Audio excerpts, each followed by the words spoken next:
Monday night here at the Politics Bar. Thank you so much for joining us, hanging out with us from wherever you happen to be. Remember, you guys can get out to us on any of our social media platforms, whether you happen to be coming to us from the Blue Sky corner of the bar or Threads. Maybe you're on Instagram, Facebook, Substack, Twitter, or, YouTube. We're at the same place on all of those. We're at the Politics Bar, which is actually where you are. That's fine as well. By the way, thank you to everybody who reaches out on our bar line as well. 213-677-7258. 213-677-7258. That's 213-677-SALT, like in your margarita. Now, we like to bring in guests from all over the place. And right now, we got somebody very special. The one, the only State Senator Nate Blouin of Utah, who has decided to throw his hat into the ring for that seat that looks like it's opening up there in Salt Lake City. Wow, Nate, how you doing, man? I'm good. It's been a fun day, and things are good out here. We got this really exciting opportunity for a progressive seat in Utah, which is not something that people think about when they hear about Utah. So things are good. Not generally. I mean, I've had some friends in Utah. I've had some friends in some Mormon friends that moved to Utah, and also I had a friend back in the day who was involved in the X Games. Loved to skiing and snowboarding and all that stuff out in Utah. That's why I moved to Utah, was to ski and be near the mountains and our public lands. Where'd you grow up originally? I'm from New Hampshire. I grew up in central New Hampshire. I moved here in 2009. Okay, so who has better skiing, Utah or New Hampshire? I mean, no question, it's Utah. Utah's got maybe the best skiing in the world, like legitimately. Mm-hmm.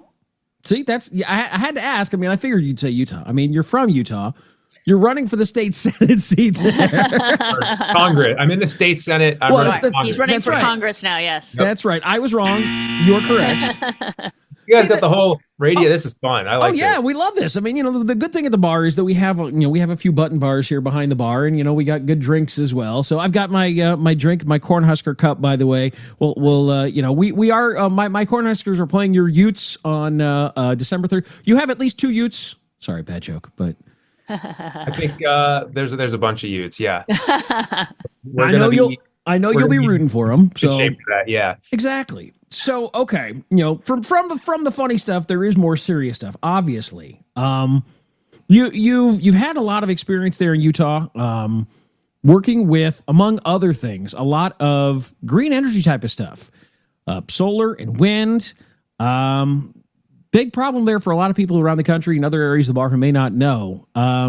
Salt Lake City and moisture, not as wet as it used to be, and there's some problems with the wind blowing off the lake. These are things that are local problems. Am I correct? And yet there are solutions that could be expanded and go to other places in the country and would work maybe for things that need to be moved forward in the House. Am I off base on this, or? No, water is certainly an absolutely gigantic concern here in Utah. The Great Salt Lake is something I've spent a lot of time thinking about and working on. You're right; it's in a pretty bad place. We hit a record low on the Great Salt Lake a couple of years ago. If we don't have a really, really good winter this year, we'll probably hit another record low, despite the work that's been done. Which I think there's good intentions, but a lot of a lack of urgency on that. And so the problem is, you get that thing drying out. It impacts the bird migration. It impacts the brine shrimp industry, and there's nasty stuff in the dust and in the lake bed that blows over the city and the 1.3 million people in Salt Lake County, and it really raises asthma issues and other public health concerns. So funding from the federal level, there's regulations with the Endangered Species Act we could look at, but the state's not going to be able There's regulations with farming and things that are involved with that too. Supposedly Donald Trump said today, we're going to do this farming thing, only no details. He said, that China was going to buy soybeans, no details, no plan. And now there's details today that say, no, China's not going to buy soybeans. Yikes. Yeah. Our big one's alfalfa here, and alfalfa uses something like 70% of the water that would otherwise go into the Great Salt Lake. And so that's a problem. Wow.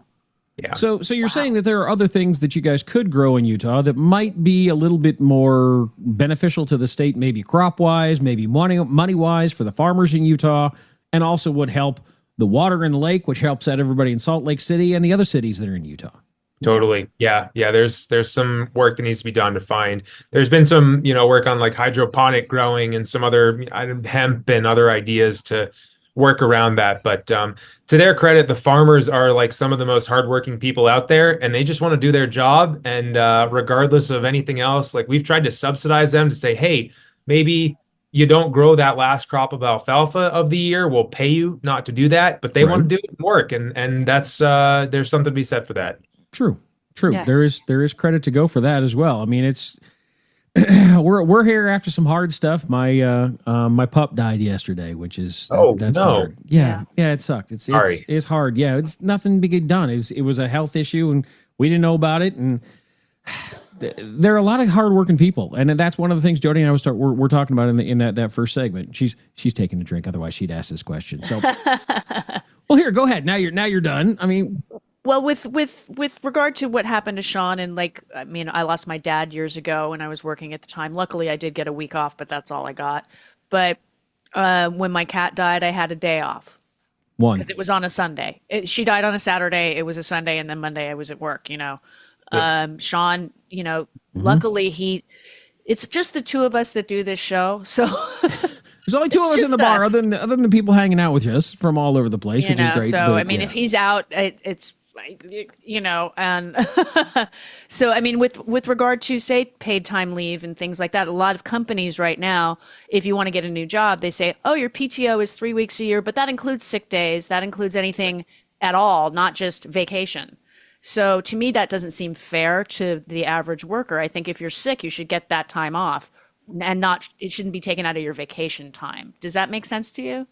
Totally. I think, there's a whole lot of problems with the way that corporate America is able to dictate the terms in so many of these places. I mean, that's why I've been a long-term supporter of organized labor, because they have the power to come together and negotiate. And we've had some real problems with the legislature in Utah trying to take some of those powers away. So I think whether it's paid time off, sick leave, paid family leave. We don't even have, I think the state only has maybe it's a 6-week policy in Utah, but there's no requirement for private industry to even provide that.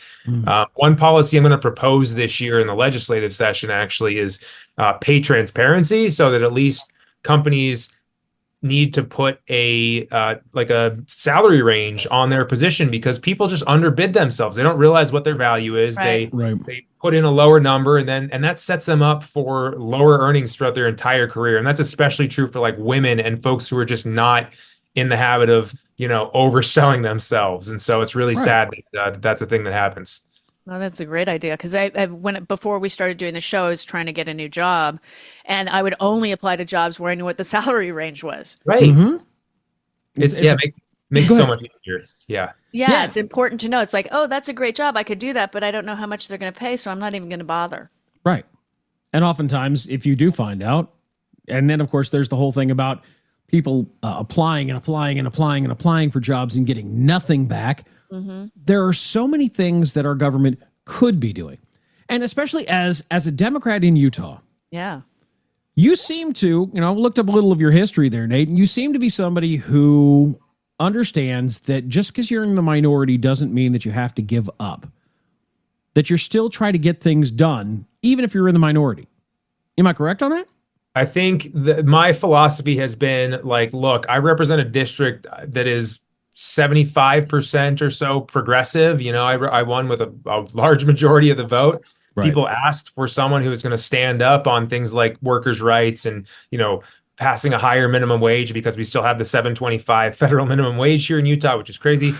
Medicare for all. I mean, just like common sense stuff that like would help people's lives. And if you are focused on compromising to get, minor legislation across the board, and there are Democrats in Utah who will take offense to that, and that's okay. I think they're doing a good job with the approach that they've taken, but it's a different approach than mine. And I think we need folks who are gonna, move the Overton window or whatever we want to call it to push the needle a little bit, and show that if we had the power, here are the things that we would work on, that we would put forward to help out our constituents. And I see Democrats shying away from that a lot of the time. So you're okay with the pragmatic, kind of more of an Elizabeth Warren approach, where you get what you can, but you also want to go a little bit more with the Bernie Sanders approach of why don't we do a little bit more, or more like AOC, who says, hey, let's go for it. If we don't get it, that's fine. But then against Elizabeth Warren does that too. You don't get what you don't fight for. Well, yeah, you ask for more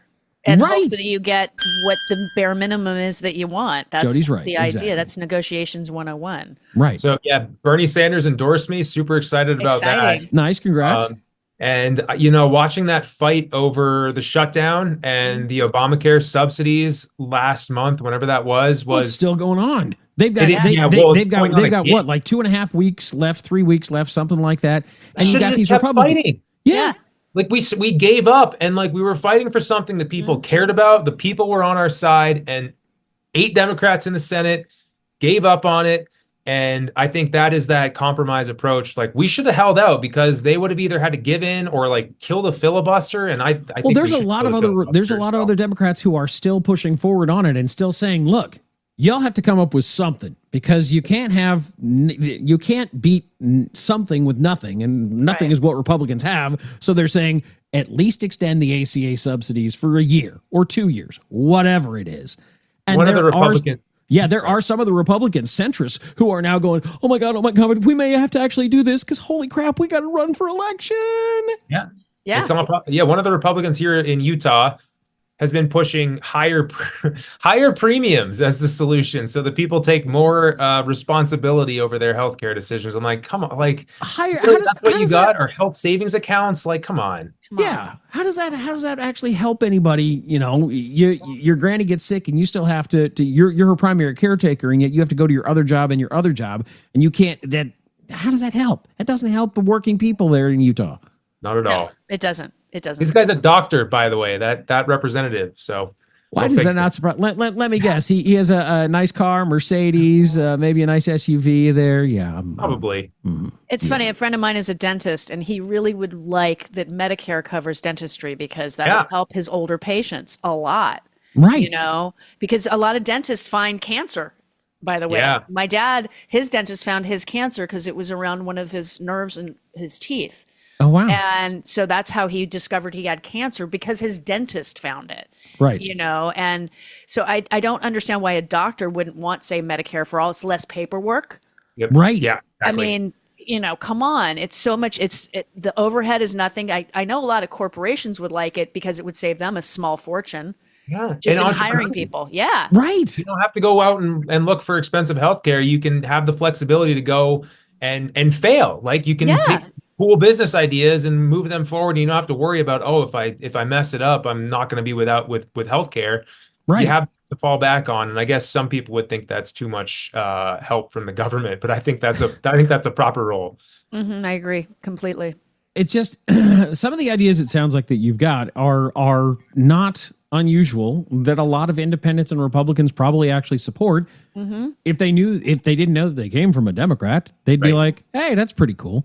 When you've gone out and you've been canvassing, because I'm sure obviously for your state Senate seat you have to, and now obviously if you're running for the House, when you talk to somebody who's an independent or a Republican, do you find that they are, Utah's generally a polite state. Anyway, do you find they're polite, or do you find that they listen to some of your ideas and go, well, that's not bad, I don't necessarily disagree? I have found a few.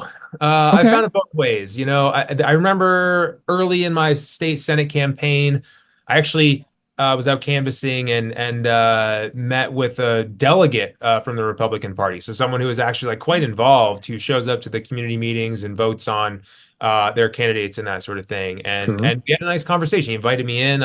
We sat down, we chatted about stuff. I think he actually signed my petition to help get me on the ballot, because anyone can sign it.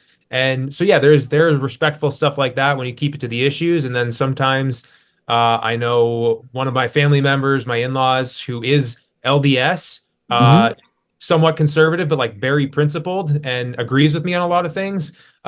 Someone, lifted his shirt up and like showed off his gun to her and said, oh, geez. I don't want you here. So, you kind of find some of both. Wow. But I mean, the vast majority are either like, I just don't really want to talk, or you have a nice conversation and then you go your different direction. But if you don't run for something, which, by the way, you're an alumni of, if you don't run, then you don't know. Right. Yeah. And I think that's you got to get out there. Yeah, that's what you're doing, I believe. Yeah, we have not started canvassing yet for this race, but we will. And I knocked a lot of doors. I do know the state Republicans there in Utah, some of them are still trying to get this map knocked back. And I know you guys have got some efforts that you're trying to fight to keep the map and make it fair and make sure that the folks in Salt Lake have some representation in Congress. Correct? Yes, we will have a special session tomorrow evening, actually, which I think we just got the maps, or not the maps, but the bills for coming out earlier today. And so that will be an interesting proceeding. We'll see how it goes. But yeah, they're trying to overturn these decisions because they're not used to losing in Utah. So we're going to push back hard and at least speak up for our constituents. Well, we wish you so much luck. If I were in Utah, I would vote for you, sir. Exactly. Nate, feel free to come on back as the race comes around, and we will have you back here at the Politics Bar, man. Thank you so much for your time this evening, man. We really appreciate it. Appreciate you guys. Hey, good luck tomorrow. Good luck. Thank you. Thank you. State Senator Nate Blouin from Utah. Check out his website, nateforutah.com. We'll be back. We got the drink of the day and more coming to you. Hang on. We'll be right back after we pay some bills at the Politics Bar.